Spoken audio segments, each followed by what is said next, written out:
I'm the quintessential, this is exactly what you don't want to happen, happens type of person. I'm going to buy a company. I'm going to leave my cushy W-2 job making multiple $100,000 a year and buy an HVAC company in a state that I don't live in, move there. It ended up being that day 2, I was up at 3 a.m., 4 a.m. in the morning watching YouTube videos. I had too many calls coming in and I didn't know what to do. But would I do it again? Yes, 100%. For 2 reasons. One, right now, you're in the sexiest unsexy business, which are home services and in particular HVACs. So I own a HVAC plumbing company in Middle Tennessee. We are slated to do $5 to $6 million this year. Really excited for that. I'm going to hit probably 20 employees this year. We're at 17 right now. And sexiest unsexy business, HVAC and plumbing. How long have you been doing this?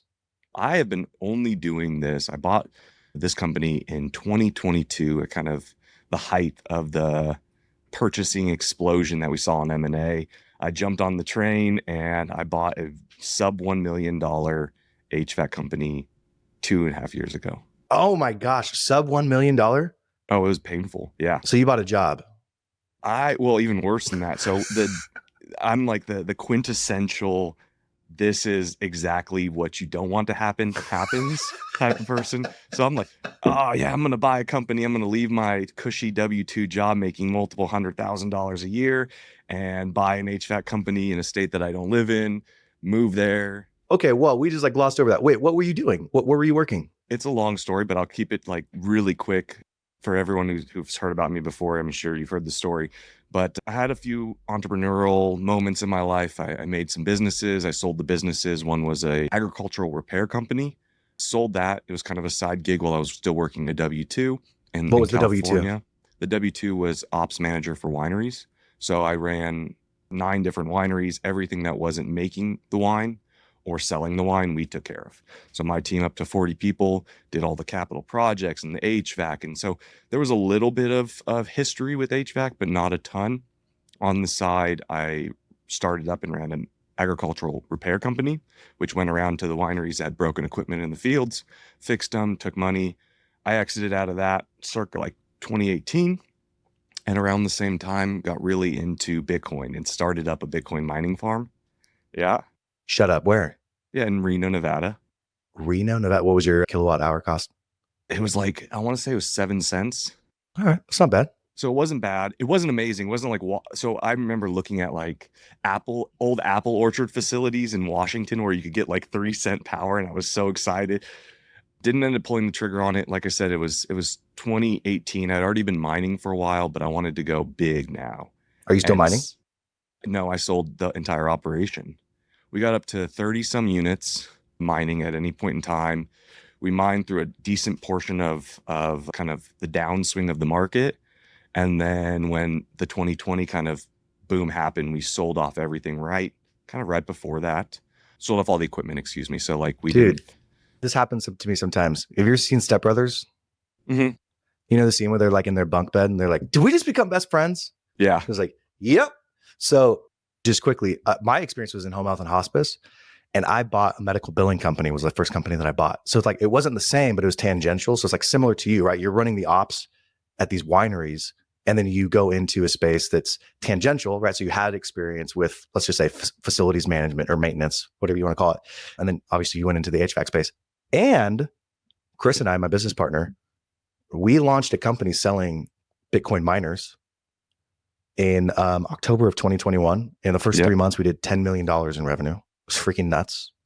And then we've subsequently gone on to lose like $1.5 million over the last 3 years because mining has been totally unprofitable. And for people who don't know, the way that Bitcoin is produced, it's through mining, and there's like 3 variables. There's the price, there's the difficulty rate, and then there's the price of electricity that you have, right? So anyways, we've just gotten freaking crushed over the last few years.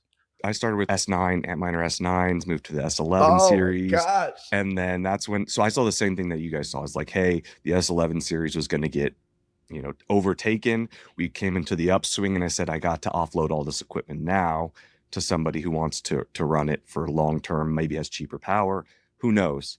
But that's what we did. So we ended up selling most of that equipment. We sold the location and we sold a little bit of Bitcoin at that time. And so after that point, I was pumped, right? I said, Yeah. I don't need to work a W-2 for a little bit. I'm going to retire. You don't have to tell me how much, but like, give me a ballpark. You had like high 6 figures, low 7 figures, 8 figures. Like where were you sitting? No, I wish 8 figures. I wouldn't be here Okay. today if it was 8 figures. But it was enough to take a couple years off. Okay. I mean, I've already told you my salary, so you guys can guess that. It's a multiple of that, a low single digit multiple of that. We bought an RV. It was me, my wife, and my son. We said, hey, we don't know where we want to live. Napa was a beautiful, it was wine industry is beautiful, but not really great for families. Like there's one park in all of the Napa Valley. There's no families. So we said, let's go find out what's out there. It's, on the back end of 2020. I've just been working my butt off there, and we sold and we said, okay, let's go see what's out there. That's and then rad. on the day we're leaving, my wife goes, I got to tell you something. I'm pregnant. And then six weeks in, we go, okay, let's do the ultrasound. And we go, oh, it's not one, it's two. No. So we had twins. So we had twins, a 2-year-old. And we said, okay, well, like this lifestyle is no longer conducive. We bought this business in Nashville. So I found Nashville. We had a few locations we were looking at. I bought this sub $1 million HVAC company. And day one, actually the day before day one, so day -1, everyone quits. Everyone except the person who answers phones quits. Gosh, dude. So the old owner went around telling all the supply warehouses that he sold the business. The supply warehouses told the employees, and the employees weren't happy. So day one, somebody who has never ran a service call in my life, never been an HVAC guy. Like I managed HVAC vendors, but I wasn't an HVAC technician, especially from a residential standpoint. And the reason I chose HVAC was because I didn't really know HVAC. It was a moat to me. I knew how to do carpentry and plumbing and high voltage electrical troubleshooting from the winery days, but we always contracted out HVAC because it was so important, because there was $172-ish million in wine under, HVAC at any point in time. So we made sure that was third party. It was hard to figure out. I couldn't do it in-house. Oh my gosh. So I said, this is the moat. And that moat ended up becoming a headache because everybody quit, and now I'm the moat became the millstone. So I'm like the quintessential, like what the worst case that could happen when you buy a business. All right, let's pause here for a second. How much was the business? How much did you buy it for? We bought it for $600,000, 600 and change. SBA, private? Yep. Okay. I think you'll probably be able to resonate with this. When you make a couple $1 million, at first you think it's a lot of money. And then really quickly, you're kind of in no man's land. You've got enough money to do something cool, but not enough money to like really go big or just retire for the rest of your life or do whatever you want.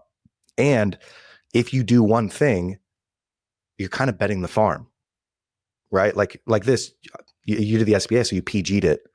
100%. Now $600,000 probably wouldn't have bankrupted you, but it would have been a massive slug, right? It would have been a massive hit to your family. And it's just a scary, uncomfortable place to be. So you said, hey, I'm going to buy a business thinking there's a moat here. This is smart. I'm putting my money down. I'm in a growing market in Middle Tennessee. And then everybody quits. What did you do on day one?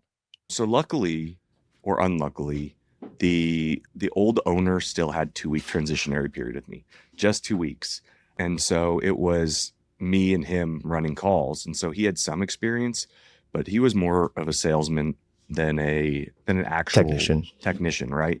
Yeah. So it ended up being that like day 2, I was up at 3 a.m., 4 a.m. in the morning watching YouTube videos on I remember this to the T, the 10 most common problems on an AC unit, because I bought this thing in June. So like it wasn't, it's kind of slow season. No, it's like, we got to go. Yeah.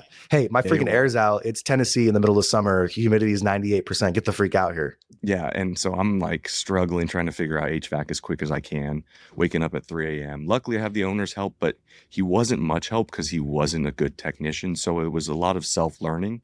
Well, next month, it'll be a year since I started this podcast. I've had over 100 interviews. It's been a ton of fun. But I promised my wife at some point I would decide whether or not this was going to be a business or we would just continue to pay for it out of our pocket. And I'm exploring monetization, to be honest with you. There's not a ton of costs, but I do want to figure out a way to cover the editing and the packaging and the promotion costs of putting this podcast together. So I am looking for sponsors. I don't know what that looks like. If you've enjoyed this podcast and you've ever found some value and you want to sponsor, reach out to me, nick@cofounders.com, and let's get back into it. Luckily for me, I've done a lot of electrical troubleshooting. So that actually that knowledge transferred really well. Like a contactor's a contactor. Half of the issues you're going to get on an HVAC unit are electrically based. Yeah. Full disclosure, once you get past the word HVAC, you start saying words like contactor, I'm checking out. I have no idea what you're talking about. That was the saving grace for me as an owner buying small, was that I knew that. So, my financial aptitude was okay. My marketing aptitude was pretty good from a failed winery experience, but where I was best at was, mechanical troubleshooting. And so I was lucky enough to have that skill, because if I didn't, and I bought a sub $1 million job and same thing happened, like I would have been wrecked. There's no way. The pros were, it was a smaller company. You didn't have a lot of overhead, right? So except for the person who was taking calls, you didn't have a lot of overhead. You probably had some rent, and then the loan. I'm going to guess your loan payment was somewhere in the ballpark of like $6,000 to $8,000 a month. Bingo. So it was a low prime back then, right? Because it was 2022. So it was like $7,000 a month. Was your thought like, all right, I could float this worst case for like 3 months, but I got to figure either how to do this myself or hire somebody? Or were you in like the fetal position? I talked to Reg Zeller the other day, and he was telling me about one of the times he had a refinery. He's like, I'm going to go bankrupt. This is it. I'm in the fetal position in the bathroom at 3 a.m. You probably had moments of both, but like, did you just hop right into fix it mode, or were you freaking out for a little bit? Honestly, I was so lucky that I was still kind of in the honeymoon phase of it. So I was in the honeymoon phase where I was really happy to be there. So even though like the shit hit the fan, excuse the language, but like it was sink or swim, and I just decided to swim. So I was up at 4 a.m. watching YouTube videos. I'd rock out the day, do my 8 calls, and then at night I would do all my paperwork. Luckily, I still had that like new ownership energy to get me through. There was definitely moments of fetal position, but I think the bigger thing was just like, how do I get help? Like, I need help ASAP. Let's get some people in here. When did you get that first technician in? So I got the first technician shortly after. Wasn't the best technician, but I try to view it as it was a time and a place. So he was a terrible person in the like, well, like, so how do I explain this? So for example, this is the kind of person that person was, is he asked me, hey, Jack, do you mind if I borrow the truck this weekend? My daughter's unit's broken. I'm going to go, my tools are on it. I'm going to go and fix it. I was like, yeah, sure. Of course. Like, me being the nice new owner, go fix your daughter's unit, thinking that his daughter lived 10 miles away, 60 miles away. I get a freaking thing in the mail from New Jersey saying I owe a toll. New Jersey's 4 states away. It's like 2,000 miles from us. And I'm like, hey, what the heck is this, man? And he's like, you told me I could go help my daughter fix it. And I was like, yeah, not in 4 states away. That's pertinent information that you should have disclosed prior. So he didn't last much longer than that. I don't think he lasted anything longer than that when I found that out. I laugh about it now, but I was definitely not happy. Dude, I would have been freaking pissed at that time. So I want to link, I'm going to have you give me a couple episodes. I'll link in the show notes if you want to listen to like the rest of your journey, because I'm sure you've told this story. Yeah. Many times, right? Of it, but yeah. But what I find fascinating is 2022 is not that long ago. Essentially, you bought this business 2.5 years ago, and you've gone from a $600,000 company to $6 million in top line revenue. Has that all been organic growth, or has that been acquisitive? So there's a bit of both. Okay. I'd say probably 50-50. Half of it's been acquisitions. We've gotten very good at buying tuck-ins, which are small, mom and pop shops, kind of like my original purchase, that really nobody else wants, right? PE's they're too small for private equity. They're a job for most people who want to get into this game. So what we do is we come along and we say, hey, you're not going to sell this to anybody. We will offer you something. It's probably not the millions that you're hoping for, but you have a large customer base. It's worth something. We'll give you money for it. And that's what we do. And so we tuck those companies in. We just really take their Google business profile, their book of business, and maybe a truck, maybe 1 employee, and transfer it all over. What's your focus? Is it geography? Is it like, hey, we're just going to gobble up this area? Or are you just being, hey, anywhere that I see something's for sale, I'm going to go out and try to get it? I mean, anything within our service area will take. We definitely have a strategy on which direction we're moving in Middle Tennessee, but we are agnostic as long as it's service area driven. We estimate that we're going to take about 50% attrition rate on that, but then the other 50% of customers will become long-term customers. So to get to that 5 million, how many companies have you purchased in the last 2.5 years? So we've purchased 4. There's a question mark in there because like, what's really a company? What's a company? Is a customer list a company? Is, the Google business profile a company? Yeah, I get what you're exactly. And then there's size. So like we bought, hey, I have a 50,000. We made $100,000 last year off this customer list. It's 100 customers. I'll still buy that. Like that's still value to me at the right point in time. And so we bought, like I said, that first 800,000 in top line revenue for 600,000, which we vastly overpaid. Big watch out to everyone out there. Don't be Jack, because you're going to end up with, a new business that you're the only one who works there and you paid over $500,000 for. So I fell into the buyer's trap. But the second one, for example, was another 600,000 revenue that we bought for 12K. So that's like, wow, the kind of the extremes of both sides, where it was probably worth a little bit more than that, but not a ton more. You bought 600,000 in revenue for 12K. What was the next deal you did? I think we did another deal for 211,000 in top line. We paid 25 for that. Wow. And then the next one we bought was more of a strategic for vertical. So we wanted to say, hey, we want to go from HVAC to also do plumbing. So we bought a plumbing company that was more of a merger type situation that did 2 million in top line. We had to shut down about half of it just because it was new construction work. We're only residential service. And so we paid adequately for kind of that half of the business. I can't say how much we bought that for. That's okay. But that was 2 million in top line. 2 million in top line. And then really 1 million in top line after we shut down the first half of the business. And then the rest was organic growth pretty much. Wow. Okay. So you essentially purchased, I'm just doing the math in my head, 800, 200, 600. So you purchased, I'll just round up, 2 million plus 1 was 3 million. So you've organically grown $2 million at least $2 million in the last 2.5 years. That's probably accurate. Yeah. Dude, that's a lot of growth for a home services company. Yeah. It hurts. Yeah.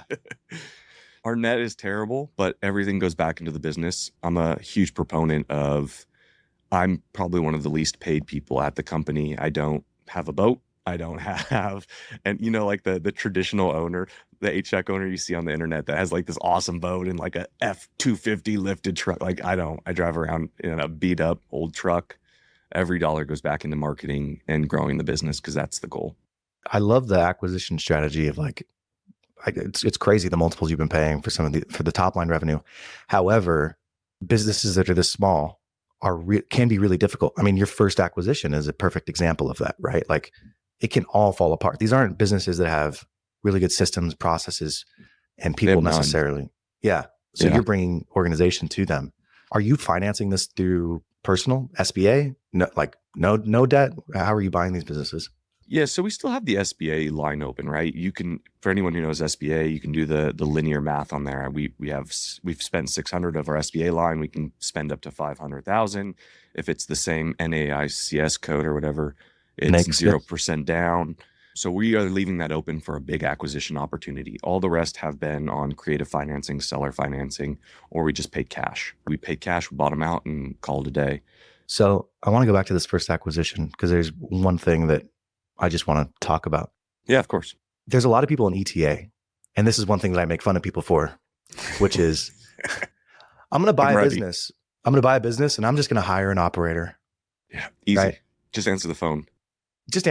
Yeah. Oh, they have a fax machine? I'll be printing money, dude. I'll introduce this thing called email. But I think what that does, especially for people who are getting into industries that they don't know, is they don't ever get into the weeds. They don't ever understand the business. Do you think that having to learn the business on such a granular level, like becoming a tech for the first couple of weeks or months, have you looked back at that as like a blessing, or have you not thought about it in that? No, 100%. Complete blessing.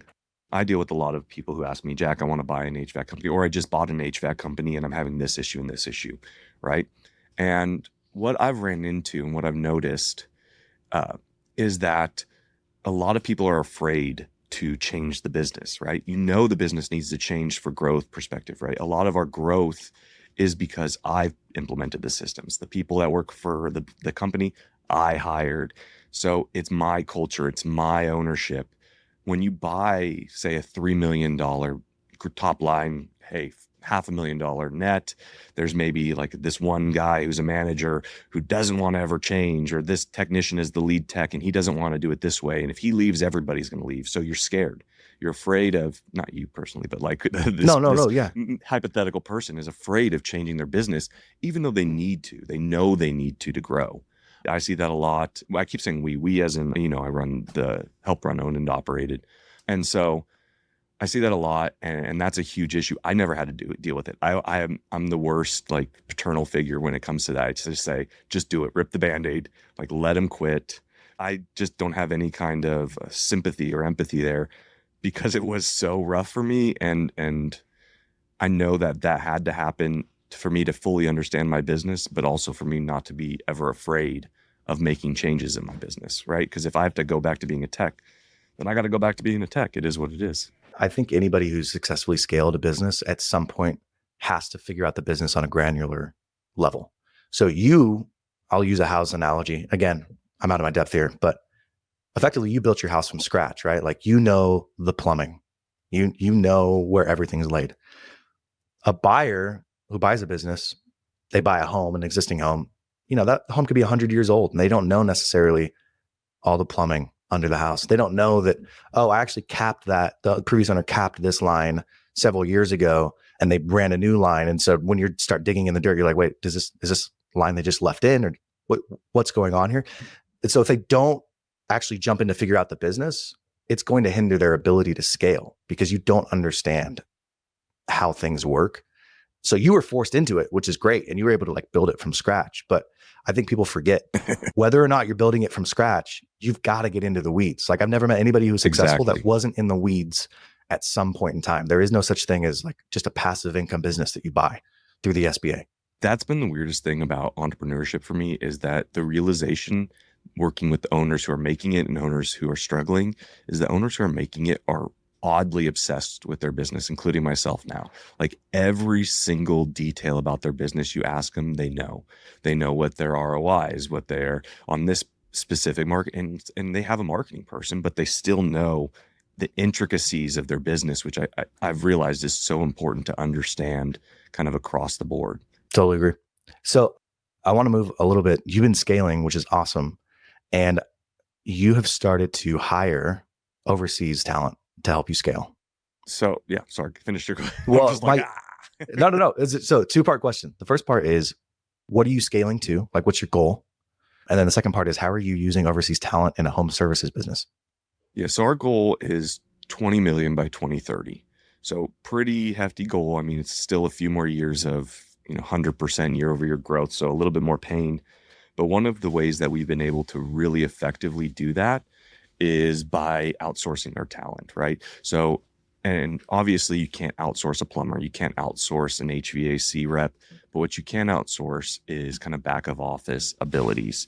And so our ability to find really good back of office staff has been an absolute key to driving the business forward, because we can hire 3-4 people for the same cost as a singular domestic individual. But not only that, what we found is they're better retention. Like, they're so much happier in that spot than the domestic employees are, unfortunately. So tell me what positions those are. Like, what are you hiring for?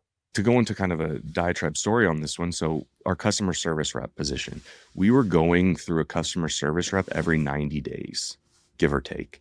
So every 90 days, we'd cycle through a domestic customer service rep. We originally started and we hired a after hours customer service rep that was in the Philippines. She's amazing. She still works for us today, a year and a half later. But we originally started her after hours because we didn't have all the systems worked out. So her goal was just, hey, anything that comes in after hours, you book it. Just book it. She did so well that once our customer service rep hit their 90 days, they cycled through for whatever reason. We moved her into full daytime. She's still there today. We replaced her with after hours service, another Filipino after hours service. And then we brought on a weekend after hours service, our bookkeepers in the Philippines. HR, recruiting, all in the Philippines or Jamaica. And so we've just been really passionate about any kind of position that we can get, assisting role position that we can get from the Philippines or outsource, we will do that. What about things like billing, collections, scheduling? Yeah, those types of things. Are those done in-house or outsourced? Well, when I say outsourced, I It's mean, it's all, all you know what? in-house. Yeah. Yeah. That's a bad way for me to put it. You're right. Yeah. So, I mean, what we ended up finding was dispatch was a very difficult position because dispatch is like it's a puzzle. There's a lot of aspects to it, and they have to be very in tune with the technicians in the field, and they're ordering parts from warehouses, and so there's a lot there. And so that's our only back of house position that is local. So we found that we put dispatch here, we keep them local. But in terms of like answering phones, booking calls, being bubbly and friendly, Philippines, South America, Jamaica, all absolutely amazing, amazing hires. Has that made it easier for you to roll in these tuck-ins where you just have systems and processes already in place? 100%. So, for example, one of the best ways for a tuck-in to be successful, right? Because you're just buying a list, you're buying phone numbers. That's it. You're buying an inbound phone number and 6,000 outbound phone numbers. That's all you're buying, right? And so you're paying 10, 15, 30,000 for this list of phone numbers. And how do you get them to go from Joe's HVAC, who Joe's been their guy for the last 30 years, and now this rapid response is calling me? What the heck? And so there has to be a bridge there. And that bridge is we call, we text, and we direct mail and email just to let them know we're partnering. We're going to own all their warranties and guarantees, and we'll take care of them, and we'll give them maintenances. They just want to know that they've been taken care of. And one of the keys to being successful. All right, now's the part of the show where I feel the most uncomfortable, but my therapist says I need to face my fears. So here we are. I've started a newsletter, and I want you to subscribe. And what you're going to get every single week are the aggregated conversations from that week that I have on this podcast with an overview of what their business actually looks like. I'm also going to throw in a review of one or two businesses that are listed for sale. I'll give you my opinion on whether or not the EBITDA multiple is good, or there's customer concentration, or there's red flags or green flags. And then lastly, I'm going to give you one piece of actionable advice every single week on how to buy your first business. So click the link below, subscribe to my newsletter, and let's get back into the show.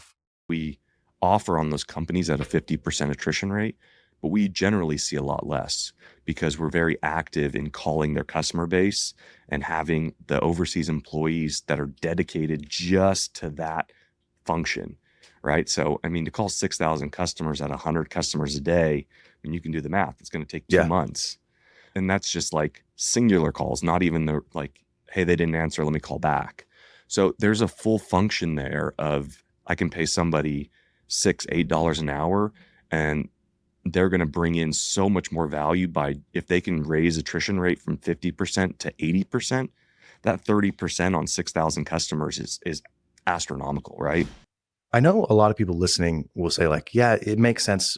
I'll hire someone overseas. I'll pay them $6 an hour as opposed to $15 an hour locally. So the cost savings makes sense. And they may even have the desire to do it. And maybe I'm wrong with the numbers. I'm just saying like, cool. I would love to find local people for $15 an hour. Oh, that's what I thought you were laughing at the $6. Anyways, it's scary. Like it can be intimidating. So how did you go about finding your overseas talent? Did you just find them yourself, or are you going through an agency? Like what was the first step like when you found this customer service rep for after hours? Yeah. So, I mean, it's definitely a process, and there's things that you have to optimize for that are really important. One of those things that sounds obvious, but is accent, right? The less accent that an individual has, the better they are in a situation that's an emergency situation, like someone calling in and their basement flooding. They want to be understood. I agree with that. I agree with the accent. There's a second part to it, though. Okay. All right. The second part to it is, hey, if they don't have an accent, it means that they've worked for a Fortune 500 company as a customer service rep, and they have the experience, and they have enough experience that they've been practicing English for that long of a time. So that's actually like the real portion to this is what we found is the less accent, the more experience they've had because they've been working for somebody and they've been pre-trained by AT&T or Ford or one of these monstrous Fortune 500 companies, and they do really well. For me, the hardest part would be not the accent. The hardest part would be, where do I even go to start finding people who are looking for this? Like, am I going to Upwork? Am I going to Fiverr? Do I go to Sagan? Do I go to somewhere? Like, there are all these options, but There's even a lot more options today than there were in 2022. What was your first step? Like, did you just go post on Upwork, or like, how did you find that first person? Long story short is I had previously hired. So like I had a VA back from 2016 who I've been working with, who I found on Upwork. And then, so I had a community that I've already Okay. pulled from. So like PH Jobs Online, Facebook groups, and then Upwork's a great option. So what would you recommend to somebody who has a home services business is like, all right, cool. I'm going to hire my first overseas talent. We started really recently a service for this because what our experience. So we are placing CSRs who are pre-trained in the CRM system and they know basic 101 HVAC and plumbing into other companies. And we did that because you can go to Upwork 100%. You can find this talent fairly easily. You post, you'll get 30 people who want to work for you at $6, $8 an hour. Boom. Easy. The hard part is once you install them in your business, what we find is a lot of people actually let them go pretty quickly. Like they're there for 2 weeks and then they're gone. And it's because they don't have the SOPs and the background scripting and everything necessary to allow that person to run semi-autonomously while expecting a lot out of them, right? So you want someone to, oh, I just hire someone and they just answer my phone. But there's so much nuance to everyone's business that to just say that and then let them run free, they're going to fail. They need the training, they need the SOPs, they need to know where the guardrails are.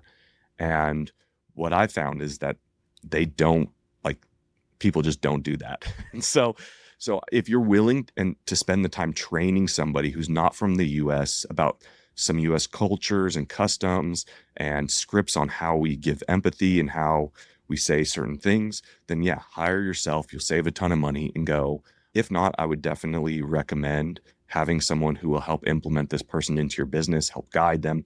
You said a few great ones. I mean, Sagan is an awesome company, specifically for like really like technical high placing hires like accounting and marketing and things like that. Yeah, maybe the recommendation isn't like a specific company. Maybe the recommendation is find a company that offers in your vertical, right? Like they have experience. So if I'm an HVAC company, if I'm Austin Linney and I'm like, oh, I want to hire a CSR, I'm going to go to Jack, right? It's like, hey, Jack, I know you know my space. You have the SOPs. Cool. I'll go to you.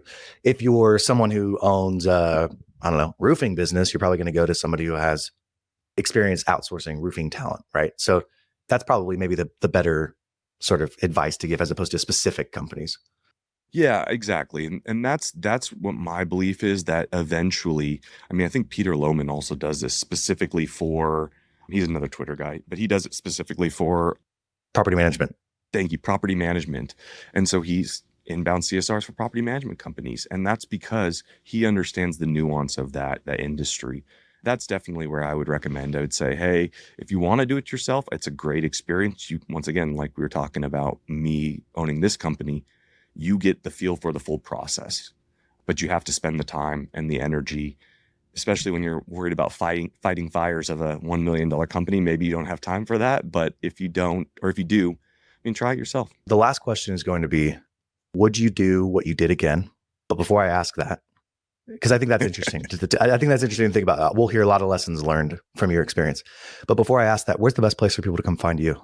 I love Twitter still to this day, or X, or whatever you call it. It's the HVAC Jack. You can find me there. The HVAC Jack. And then the owned and operated podcast as well, right? Owned and operated podcast. You can hear us, me and John Wilson, talk about HVAC, plumbing, electrical. But would I do it again? Yes. Oh, 100%. Yes. And then for two reasons. One is my belief is for ETA, the first step, then, you're beating out 90% of everyone else, is just getting in the game. It really is. The first step is pushing your chips in and saying, I'm in. And that's more than most people get. And so that's huge. And then with the ETA side, I never had a problem early on, right? Everybody quit. I had like the opposite issue. The opposite issue was I had too many calls coming in and I didn't have know what to do. Yeah. But I had calls coming in, right? If I would have started up the same business, I'd be sitting there like the first week, like twiddling thumbs, because what is really, really difficult is actually to gain, what I found is gaining market share in certain markets. So maybe in tertiary markets, it's easy, But in HVAC, in large markets like DFW and Nashville and like Las Vegas and gaining market share is really difficult because you're going up against $100 million corporations who have just all this money to dump into marketing. So I didn't have that issue day one. My phones rang all through that first Yeah, summer. yeah, yeah. We had plenty of lead gen. Still a problem, but it's a good problem to have. Yeah. And so that's why I'm a big believer in ETA in general, is just because I did have issues, but I didn't have all the issues. I just had half of them. Let me ask you this question. So you do it again. That's rad. What would you do different though? What would you have done differently looking back? Tried to buy for less. So being like I said, the SBA or the buyer's trap is a real thing, and it really catches a lot of owners off guard. Will you explain that? What's the buyer's trap? Yes, the buyer's trap is like you understand the information, but you're not understanding how the information is relevant to businesses, right? So you might hear a common thing in the industry, right? Is HVAC companies trade for 3x their SDE. We'll play like that one. So the SDE on this business was 200,000, 280,000. So I paid my 2.5x SDE to make my $600,000 purchase price. But if you also look at a business that was for an $800,000 business, for a business doing 3 million, they might have that same 280,000 at a healthy 10% margin, give or take, right? Mm-hmm. But that $2 million business that's making that same SDE is actually a business, right? It has people in place. It has systems. It has a phone system. It has a CRM that they're using. It has a warehouse. That SDE is that low because they're spending properly to keep a healthy business alive. Whereas what I bought was a job without any infrastructure that I had to build everything and work out of a garage week one. And if I was to add real estate, and if I was to add a proper CRM and a phone system and headcount, the SDE on that 280 would have been more like 10,000, right? And so that's the buyer's trap, is not understanding the difference between the net on a business and the net on a job. Massive difference. And make sure that if you're actually going to pay that net, that or that multiple, that it's an actual business that you're paying the multiple on. If that makes sense. I love it. It's great advice. Yeah. So don't overpay. That's the key. Don't overpay. That's it.